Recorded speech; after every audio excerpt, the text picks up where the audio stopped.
what's up, Blackish University? It's your boy B coming at you with another reaction.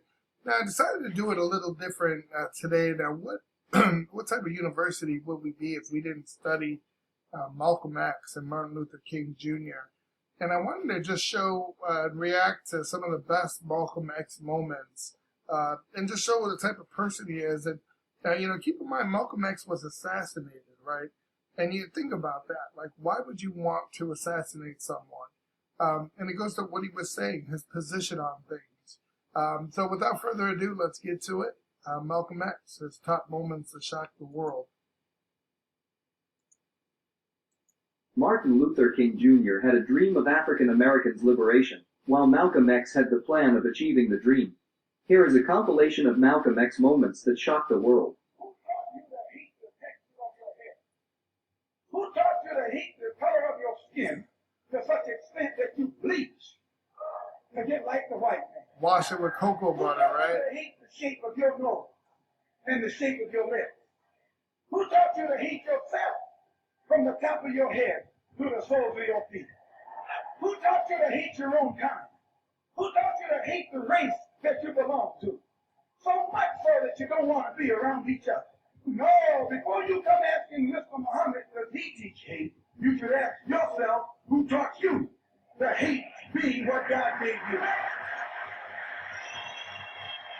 And I, for one, as a Muslim, believe that the white man is intelligent enough.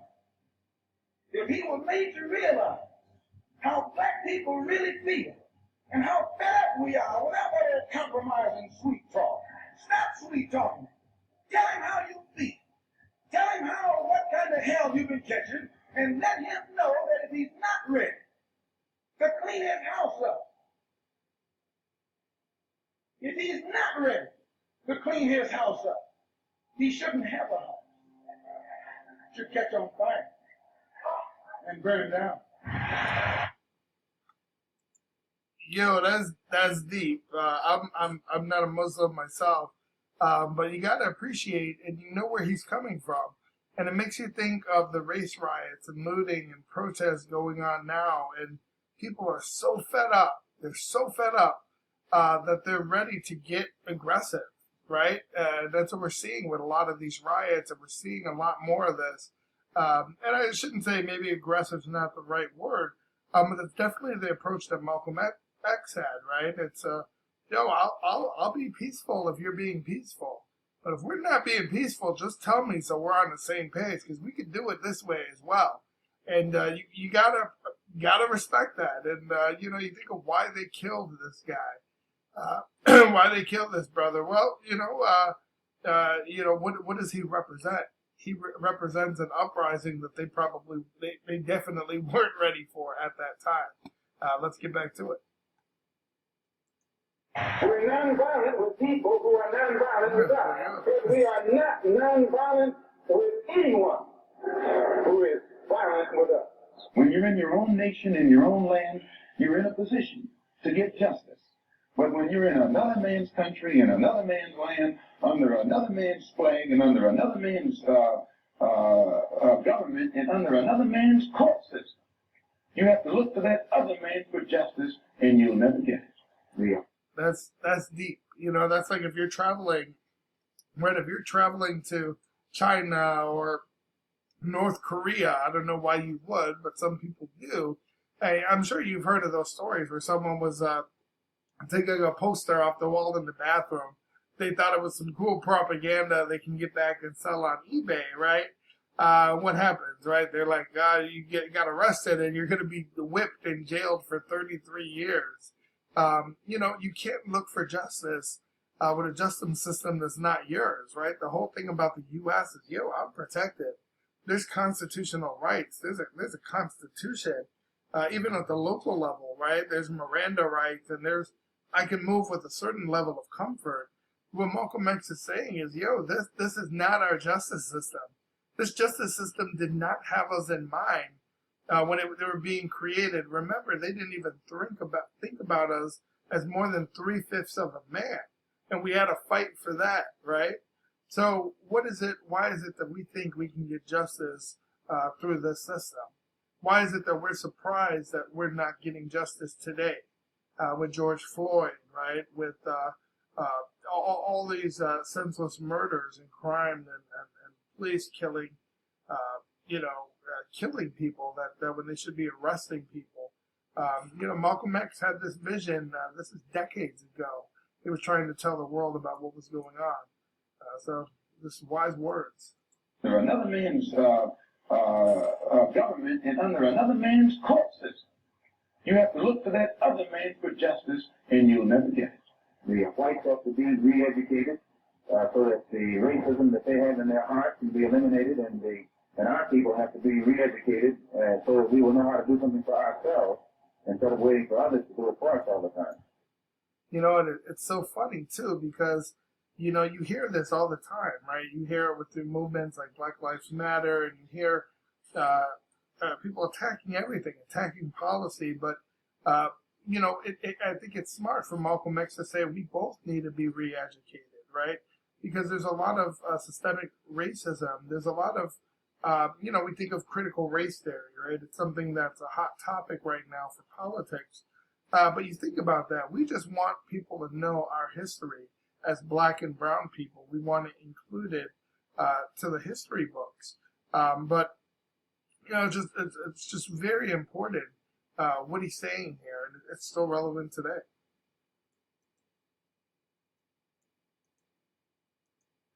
You have to look to that other man for justice, and you'll never get it.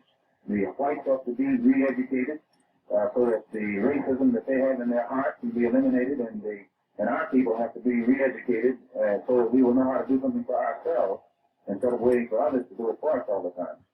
Being born here in America doesn't make you an American. Why, if that made you American, you wouldn't need any legislation. You wouldn't need any amendments to the Constitution. Right. You wouldn't be faced with civil rights filibustering in Washington, D.C. right now.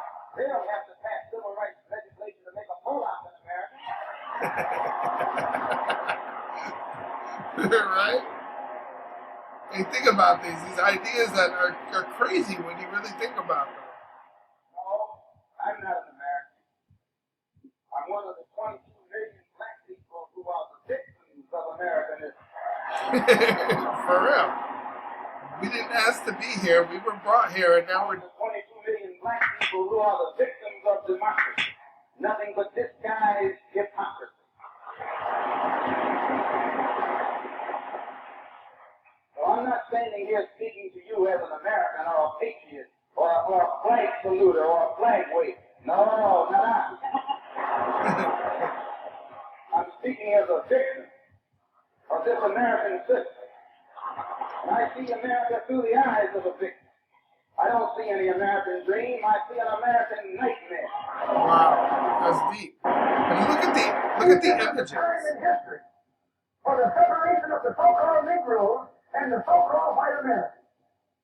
We believe the black man should be free in name as well as in fact. By this we mean that we should be free from the names imposed upon us by our former slave masters. Murphy is not your name. Jackson is not your name.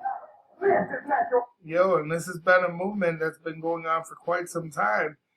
It's why is it that we don't know? A lot of people seem to approach Black history like it started with slavery.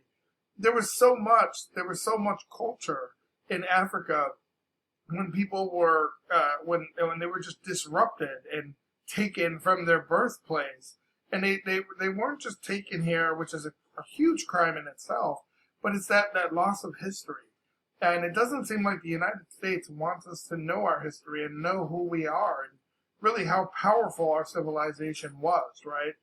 It's something where they try to quiet us. And what Malcolm X is saying is, that's not your name. You're not Marcus Smith. You're not Marcus Wallace or Marcus Barrows or Marcus Jehovah or whatever it might be. That's not your name. You took the name of a slave master, whoever owned the plantation, I guess where you were born. And that name was passed down. That is not your name. Your name is somewhere in Africa, and you have a whole history, maybe even a legacy that you don't know about. That's just deep on such another level. It gets you thinking about who you really are and where you really come from, and why someone wouldn't want us to know this stuff. I am a former slave master. Griffith is not your name. Jackson is not your name. Smith is not your name. Bunch is not your name. Powell is not your name. That's the white man's name. Those names go with blue-eyed people. Those names go with brown-haired people. Those names are not for black people. Your names come from the east. You came from the east. You should have some good names, some holy names, some names that don't connect you with the white man, but names that connect you with God.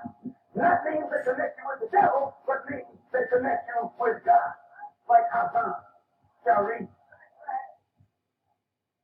Rahman, Rahim, Hussein, Lamumba, Kenyatta, and Kuma, Nyeri. Good names. Those names that you honor.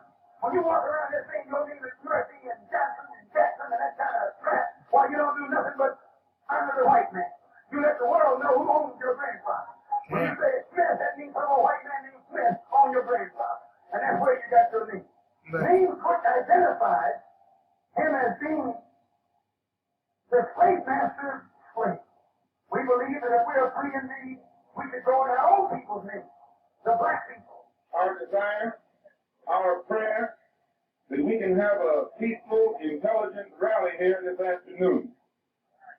But at the same time, we see that they have surrounded us with many of their own agents in uniform and out of uniform who have spent much time here in Harlem posing as peace officers and at the same time breaking up the peace of black people. So we hope that they will be peaceful and we will be peaceful. I love how he positions that. You gotta love how he positions it. Like, yo, we'll be peaceful, but you gotta do your part as well. And we know there's value in numbers here.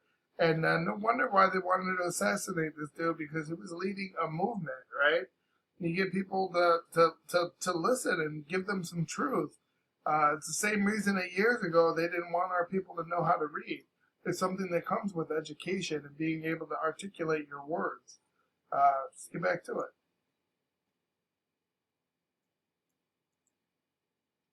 Uniform and out of uniform, who have spent much time here in Harlem posing as peace officers and at the same time breaking up the peace of black people. So we hope that they will be peaceful and we will be peaceful.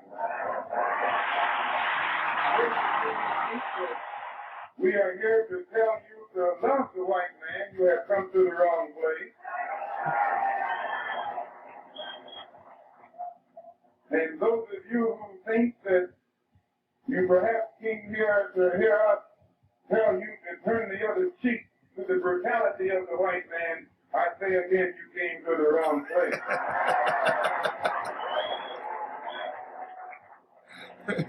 But no matter what happens, we don't teach you to turn the other cheek. We don't teach you to turn the other cheek in the south, and we don't teach you to turn the other cheek in the north. We teach you to obey the law. We teach you to carry yourselves in a respectable way. But at the same time, we teach you that anyone who puts his hand on you, do your best to see that he doesn't put it on anybody else. Hey. All right, now. Tell you something. I'll tell you why you say we hate white people. We don't hate anybody. We love our own people so much they think we hate the ones who are inflicting injustice against them. The police are able to use the press to make the white public think that 90% or 99% of the Negroes in the Negro community are criminals. And once the white public is convinced that most of the Negro community is a criminal element, then this automatically paves the way for the police to move into the Negro community, exercising Gestapo tactics, stopping any black man who is on the sidewalk. It's called a psychological operations campaign. Whether he is well dressed or whether he is Google it. whether he is educated or whether he is dumb, whether he's a Christian or whether he's a Muslim, as long as he is black and a member of the Negro community, the white public thinks that the white policeman is justified. in going in there and trampling on that man's civil rights And and you on can't that do man's it. human rights. Not anymore. Not everyone that deserves a level of civil rights. When Mayor Jordan called for a government investigation of a religious group that has the highest moral standard of any group in the Negro community, Mayor Jordan was giving you an example of what Hitler did in Nazi Germany when he began to go on the rampage. Wow. Yeah. Let us remember that we're not brutalized because we're Baptist. We're not brutalized because we're Methodist. We're not brutalized because we're Muslim. We're not brutalized because we're Catholic. We're brutalized because we are black people in America. We believe that separation is the best way and the only sensible way, not integration. And but on the other hand, when we see our people being brutalized by white bigots, white racists, we think that they are foolish to allow themselves to be beaten and brutalized and do nothing whatsoever to protect themselves. They are foolish. They should have the right to defend themselves against any attack made against them by anyone. Yeah, old Kyle If a dog Rittenhouse bites a face, black right? man, the black man should kill the dog. Self-defense.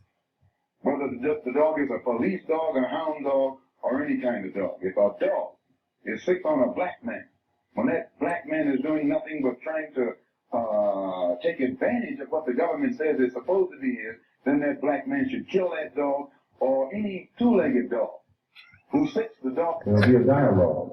There'll be some communication, and I'm quite certain there will then be some understanding. Why? Because the Klan is a cowardly outfit.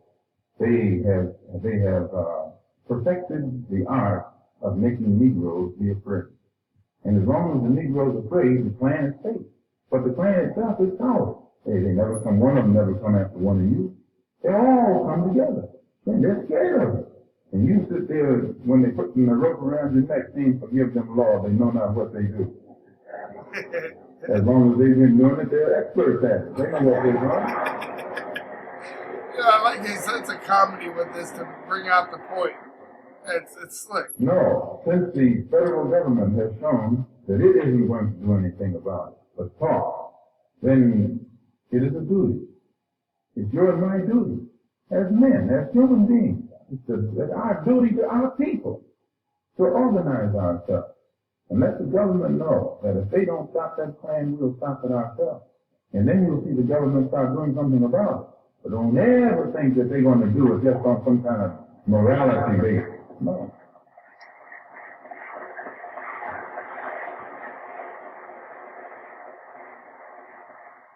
So I don't believe in violence. That's why I want to stop it. No, he tells it like it is. It's still relevant You today. can't stop it with love. We only need vigorous action in self-defense. And that vigorous action we feel we're justified in initiating by any means necessary. Now the press behind something like that, they call us racist and people of violence in reverse. This is how they psycho you. They make you think that if you try to stop the Klan from lynching you, you're practicing violence in reverse. Pick up on this. I hear a lot of you all parrot what the man says. You say, well, I don't want to be a Ku Klux Klan in reverse. Well, if a criminal comes to rob your house, brother, with his gun, just because he got a gun and he's robbing your house, and he's a robber, it doesn't make you a robber because you grab your gun and run him out. No. See, the man is using some tricky logic on you. He has absolutely got a Ku Klux Klan outfit that goes through the country frightening black people. Now, I say that it's time for black people to put together the type of action and unit that is necessary to pull the shit off of them so they won't be frightening black people any longer. That's all. I say it's the ballot or the vote. It's liberty or death. It's freedom for everybody or freedom for nobody.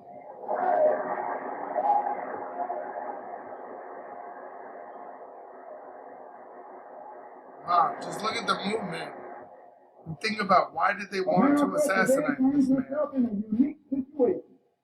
Historically, revolutions are bloody. Oh yes, they are. They have never had a bloodless revolution or a non-violent revolution. That don't happen even in Hollywood.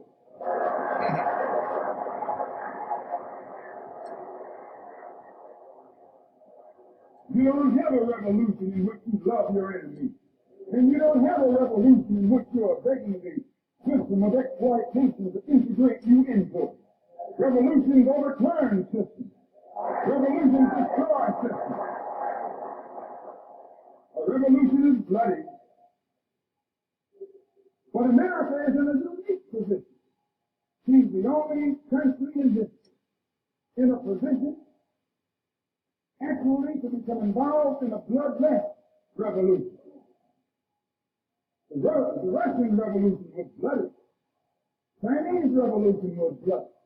French Revolution was bloody. Cuban Revolution was bloody. And there was nothing more bloody than the American Revolution. Really? But today, this country can become involved in a revolution that won't take bloodshed.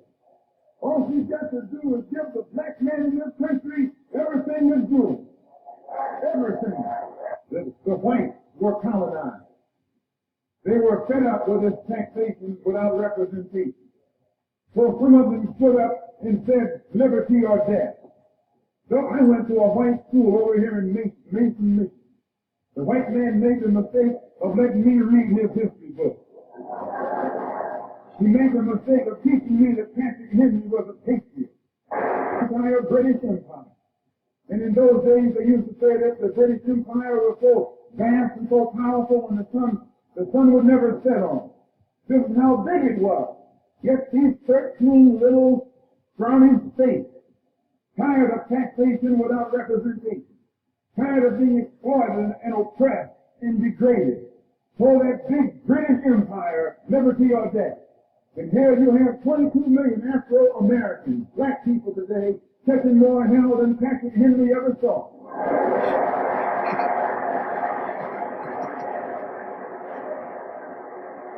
They're going to draft these young black men and send them over to Korea or South Vietnam to face 800 million Chinese.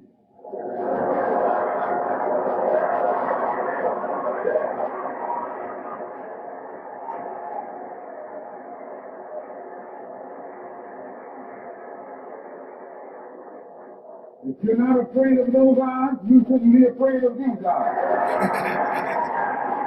For real, man. It's for your son.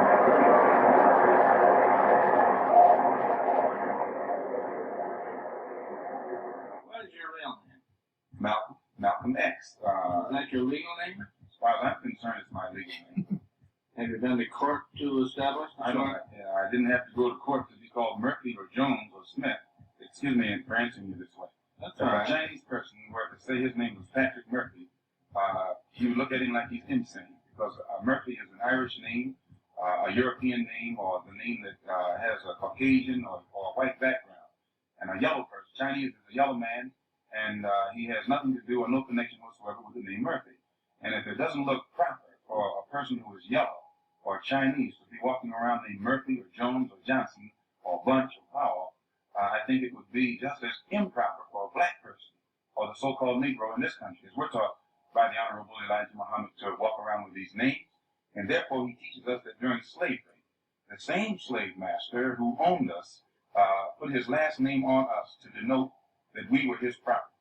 But when you see a Negro today who's named Johnson, if you go back in his history, you find that he was once his grandfather or one of his forefathers was owned by a white man who was named Johnson.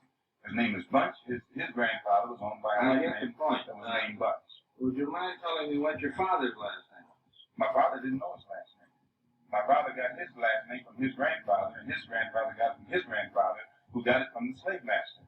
The real names of our people were destroyed destroyed Was during there slavery. any line, any point in the genealogy of your family when you did have to use the last name? And if so, what was it? The last name of my forefathers was taken from them when they were brought to America and made slaves. And then the name of the slave master was given, which we refused. We rejected that name today. You And mean refused you to- won't even tell me what your father's supposed last name was or gifted last name was? I never acknowledged it whatsoever. You know, that's deep. That's deep. It's tough when you put it like that, but you have to think like that, right? Like, where did your last name come from? Now, I never took my father's last name, but I had my mom's. But that's where my Black history goes, to the Cape Verde Islands and the west coast of Africa. And I was able to trace it back to a particular part. But it stops there. And, you have to question, like, where did they get the name from? Was it, I think for a lot of people, it's somewhere, it's some slave master. And it makes sense that you would want to change that. Hopefully, I think that at some point there could be a movement. We're just, the pressure's been boiling. We're at a certain point where people want equal rights in this world. And I think something has to give. And it's just exciting to see what type of transformation has yet to come. So shout out to that. Make sure to like and subscribe below, and always get new videos. We do a little bit of everything, from spoken word, open mic, to some hip-hop's newest songs, all the way to something like this, and Malcolm X moments. Like I said, what type of university would we be if we didn't touch on some Malcolm X here?